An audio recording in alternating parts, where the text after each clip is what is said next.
Hey everyone, this is Andrew Ty, welcome to my YouTube channel. So today I'm going to show you how to defeat the green dragon in Dragonheir Silent Gods. So this is the lineup that I've used to just defeat the green dragon, and what I've basically done is I've leveled up an elemental affinity team of like 5 characters, and they're not all level 70, some of them are level 69, 64. So this is the team that I use. So it's important to note here we don't have any legendary heroes. Those are not necessary to defeat the story phase of the green dragon. We basically have the adventurer, 3 rares, and one epic character. This is my tank. And the important thing is basically to run the goblin dungeons over and over and over again. It might take a few days to actually get there. If you basically just run the goblin layer over and over again, then you'll get enough experience to level up your team. And what I also found useful as well is to create a secondary team to help farm the elements that you're using. So for example, here I'm using flame elements, and that means that if I want to upgrade them, say for example I want to upgrade to past level 70 to get to the level 90 cap to get to 4 stars, then I need these fire crystals, and those can only be farmed by going into the fire domain. So if I look at the fire domain, so we go to the flame domain here and try to actually do a run. It says here enemies take 60% less fire damage and radiant damage and deal 60% more to fire element heroes and radiant element heroes. So that means my main team with the elemental affinity, that's not going to be able to farm the crystals that we need. We need a kind of secondary team. So I formed a secondary team to do this. So I'll just show you my lineup here, which basically farms flame domain stuff. So if I take a look at this, I have an opposite element team, and basically I also keep my adventurer, and then I basically switch the element when I go to the secondary team. Just switch here, and then if I go back to my deployment, you'll see that we have a full elemental team of frost and poison. And basically this team, which is a lower level team, 60, 50, 50, is basically used to farm fire crystals. And then the main team I use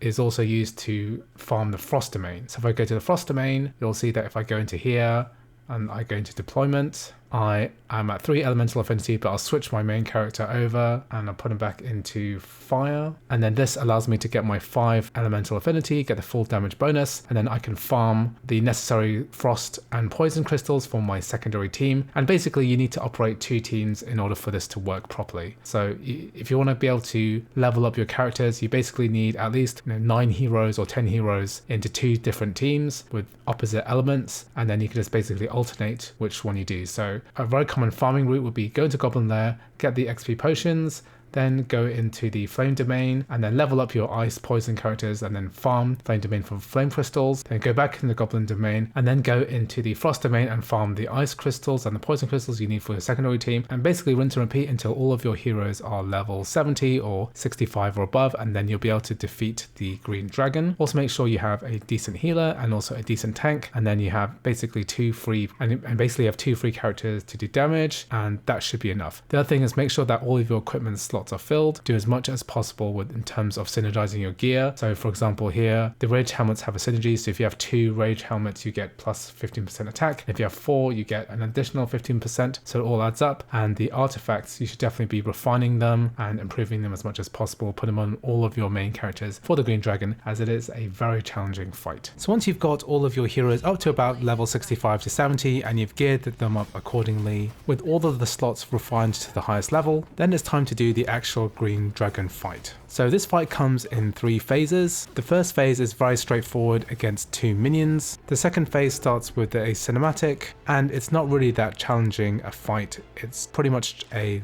level gear check.